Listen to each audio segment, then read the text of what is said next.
அனைவருக்கும் இனிய காலை வணக்கம் உறவுகளே. நம்ம இன்ஸ்டா ஐடியை இது வரைக்கும் ஃபாலோ பண்ணிக்கங்க. யூடியூப் சேனலை சப்ஸ்கிரைப் பண்ணால் சப்ஸ்கிரைப் பண்ணிக்கங்க.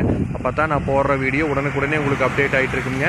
வாங்க வீடியோக்குள்ளே போகலாம். இன்றைக்கி நம்ம பார்க்க வந்திருக்கிற லேண்டை பார்த்தீங்கன்னா ஒரு 50 cent property 1300 square feet RC பில்டிங்கோட சேலுக்கு வந்திருக்குதுங்க. இந்த வீடியோவில் தெரிஞ்சு வர இதே லேண்டு தானுங்க. இந்த லேண்டு கரெக்டாக பார்த்தீங்கன்னா உடுமலை டு பல்லடம் மெயின் ரோட்டில் புலவாடி பிரிவுங்க. புலவாடி பிரிவுலேருந்து தாராபுரம் போகிற மெயின் ரோட்டில் வந்தீங்கன்னா இந்த மெயின் ரோடு மேலே அமைஞ்சிருக்குதுங்க. 50 சென்ட்டுக்கு ரோடு ஃபேஸ் பார்த்தீங்கன்னா 200 அடி வருங்க. இந்த வீடியோவில் தெரியுது பார்த்தீங்களா, இதே லேண்டு தானுங்க. அருமையான ப்ராப்பர்ட்டி. ஒரு இன்வெஸ்ட்மெண்ட்டுக்கு, ஃபார்ம் ஹவுஸ் பண்ணுறதுக்கு, ஃபேக்ட்ரி பர்பஸ்க்கு எதுக்கு வேணாலும் பார்த்தீங்கன்னா சூட்டபிள் ஆகுங்க. அருமையான இடம்ங்க. ஸ்கொயர் டைப்பில் இருக்குது. பக்கத்துலையெல்லாம் பார்த்தீங்கன்னா லே அவுட்டு, ஃபேக்ட்ரி அப்படின்னு அருமையான ஏரியாவில் லேண்ட் அமைஞ்சிருக்குதுங்க. ஒரு சென்ட் உங்களுக்கு பார்த்தீங்கன்னா 1 லட்ச ரூபா விலை சொல்கிறாங்க. இடம் பிடிச்சிருந்தா என்னோட நம்பருக்கு கால் பண்ணிவிட்டு நேரில் வாங்க. இன்னுமே பேசி கம்மி பண்ணி வாங்கி தரேன். நன்றி, வணக்கம்.